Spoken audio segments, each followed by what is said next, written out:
สืบต่อ EP 3เนาะ EP 3ก็แม่นว่า Entry Credit ก็คือว่าเฮาจะเอาเงินหั้นน่ะเนาะไปปะไว้บ่อนใดแล้วเฮาจึงจะได้ดอกเบี้ย 10% เดี๋ยวเฮามาเบิ่งพร้อมคำสั่งแล้วก็วิธีการนำกันเลยเนาะสำหรับคำสั่งล่ะแม่นช่วยให้คำแนะนำเกี่ยวกับจะเอาเงิน 5,000 กีบนั้นไปวางไว้บ่อนใดและมันจึงจะได้ดอกเบี้ย 10% ดังที่ลุงว่า มาเบิ่ง Gemini ที่ว่าฉลาดที่สุดในโลกตอนนี้เนาะจะให้คำแนะนำของเฮาได้ส่ำใดซึ่งมันได้บอกว่าถ้าว่าเฮารู้วิธีเก็บเงินแต่เฮาบ่รู้บ่อนเก็บเงินก็จะบ่เติบโตนี่แม่นคำแนะนำเนาะก็คือฝากอยู่ธนาคารแบบ Fixed Deposit เนาะเฮาก็จะได้ดอกเบี้ยเนาะดอกเบี้ยตัวนี้แม่นทุกคนทั่วไปก็นำใช้แล้วเนาะโอกาส 10% ในภาวะธุรกิจเป็นแบบนี้เนาะก็คือเฮาจะเฮ็ดแบบใดเนาะก็ความเสี่ยงนี่แม่นต่ำเงินต้นอยู่ครบเนาะตัวนี้แม่นก็คล้ายๆกับฝากเงินเนาะแล้วก็ได้ดอกเบี้ยมานำใช้แต่ละเดือนนั่นก็คือเอาไปฝาก Deposit แนะนำอันที่2นั่นก็แม่นตลาดหุ้นเนาะนั่นก็คือ Stock Market นั่นก็คือแม่หยังเนาะตัวนี้เนาะตัวสำคัญเนาะนี่ก็คือแบบว่าสถิติของระดับโลกเนาะสามารถสร้างผลตอบแทนประมาณ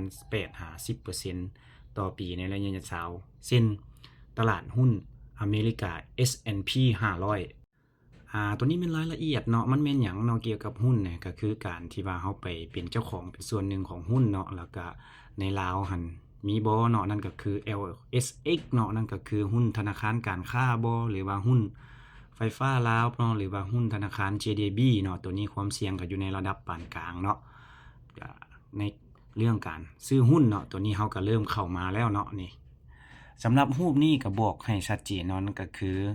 High Risk กับ High Return เนาะตัวนี้ฝากเงินแบบธรรมดาก็แม่นว่า Return ต่ำเนาะตัวนี้แบบบอนด์รัฐบาลเนาะตัวนี้ก็แม่นอันพันธบัตรเนาะต่างๆพวกนี้นี่แม่น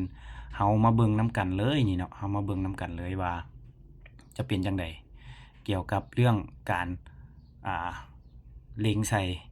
ว่าเฮาจะเอาเงินของเฮาไปวางไว้บ่อนใดก็หมายถึงว่าเซฟเนาะเจ้าก็ได้น้อยแต่ถ้ามีความเสี่ยงเนาะนั่นก็คือ commodity ก็มีความเสี่ยงสูงแต่ว่าเจ้าก็ได้มีผลตอบแทนสูงเช่นเดียวกันนั้น AI ก็ยังได้ลงทุนเกี่ยวกับการเฮ็ดธุรกิจก่อนเนาะว่าเฮาสิเฮ็ดธุรกิจบ่หรือว่าเฮาสิเป็นนักลงทุนตัวนี้แม่นเฮาสามารถเลือกได้เนาะในเส้นทางของเฮาว่าเฮาจะเอาแบบใดเนาะตัวนี้แม่นรายละเอียดแม่นสามารถไปเขียนพร็อมใส่เลยเนาะแล้วก็ออกมาได้เดี๋ยว